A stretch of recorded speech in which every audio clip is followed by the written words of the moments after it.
convido o doutor Édio Silva Júnior a se pronunciar pela União de Tendas de Umbanda e Candomblé do Brasil e Conselho Estadual da Umbanda e dos Cultos Afro-Brasileiros do Rio Grande do Sul.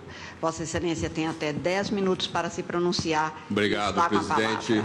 Excelentíssimo senhor presidente, eminente relator, eminentes ministros, ministras, eminente subprocurador-geral da República, me permitam destacar 3 ou 4 aspectos que, a meu juízo, estão envolvidos nessa matéria. E eu começo dizendo que prestei atenção nas sustentações, não só nas narrativas que foram feitas nesse microfone, como também nos sapatos dos narradores. E, por acaso, os sapatos dos narradores são todos sapatos de couro.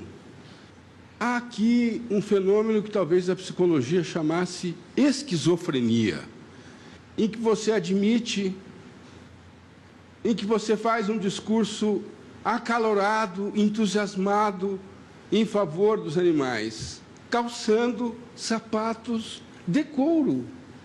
Possivelmente alguém terá dito, e é possível que alguém terá acreditado, que bife dá em árvore. Alguém vai na árvore, colhe o bife e come.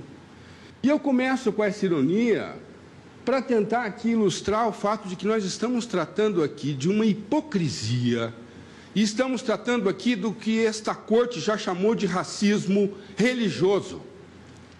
O Brasil tem o maior rebanho bovino do planeta. Nem a Índia, que não consome carne animal, por preceito religioso, tem um rebanho bovino que o Brasil tem. A Índia tem o 2º maior rebanho bovino do planeta. Nós temos o maior rebanho bovino do planeta. Segundo o Ministério da Agricultura, a cada segundo, a indústria do agrobusiness abate 180 frangos, um porco e um boi. Portanto, nesse período que eu estou importunando Vossas Excelências com a minha sustentação, dá uma ideia da carnificina que terá ocorrido nesses poucos minutos que estou ocupando essa tribuna com muita honra. Portanto, é impressionante que há estatísticas no Brasil que comprovam que nas periferias das cidades, jovens negros são chacinados como animais. Mas não há comoção na sociedade brasileira. Não vejo instituição jurídica ingressar com medida judicial para evitar a chacina de jovens negros mortos como cães na periferia. Mas a galinha da macumba, parece que a vida da galinha da macumba vale mais do que a vida de milhares de jovens negros. É assim que coisa de preto é tratada no Brasil. A vida de preto não tem relevância nenhuma. A vida de preto não causa comoção social. A vida de preto não move instituições jurídicas. Mas a galinha da religião de preto, mas essa vida tem que ser radicalmente protegida. Nós estamos tratando disso aqui. Nós estamos tratando do fato de que judeus têm abate religioso de animais para fins alimentares e para fins litúrgicos. A caparó, ministro Alexandre de Moraes, a caparó é um ritual que, se os praticantes vestissem branco, porque é uma imagem que está disponível na internet, as pessoas diriam que aquilo é um ritual da macumba, porque eles passam uma galinha 9 vezes sobre a cabeça do animal, recitam uma prece judaica e depois o chorrete, que é o sacerdote responsável pelo abate, pratica o abate e o fiel doa o dinheiro equivalente ao animal para um pobre. E a alimentação kasher, ou kasher. Os muçulmanos têm ritual de abate religioso para fins alimentares. Aliás, o Brasil é um dos maiores exportadores de carne, de aves e bovina para os 51 países cuja maioria dos seus habitantes, a maioria da população, é muçulmana. Portanto, o abate religioso diz respeito ao agrobusiness, porque esses animais são abatidos nos frigoríficos brasileiros de acordo com preceitos religiosos islâmicos. Nós estamos tratando disso aqui. Não há comoção social em relação ao abate halal, não há comoção social em relação ao abate judaico, não há comoção social. As instituições jurídicas não vêm reclamar dos contratos com 51 países muçulmanos, mas vêm reclamar da galinha que a macumba mata. Essa corte já denominou esse fenômeno de racismo religioso. E esta corte, em diferentes oportunidades, em homenagem à Constituição Federal, prestigiou a ideia de país plural.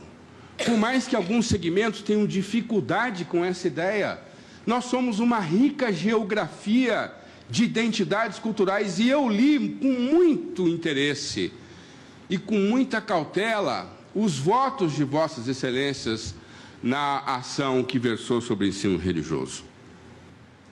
E ficou nítido ali, para meu orgulho, para meu regozijo, que esta Corte entende que o Estado democrático de direito deve ser medido não pelo tratamento que é dispensado às confissões religiosas, que têm familiaridade com o poder, que têm amigos em ministérios, que têm trânsito no Palácio do Planalto.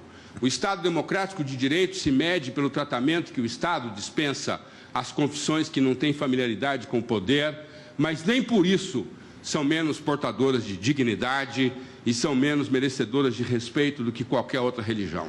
Eu ouço falar, já caminhando para finalizar, na ideia de modernização de culto religioso.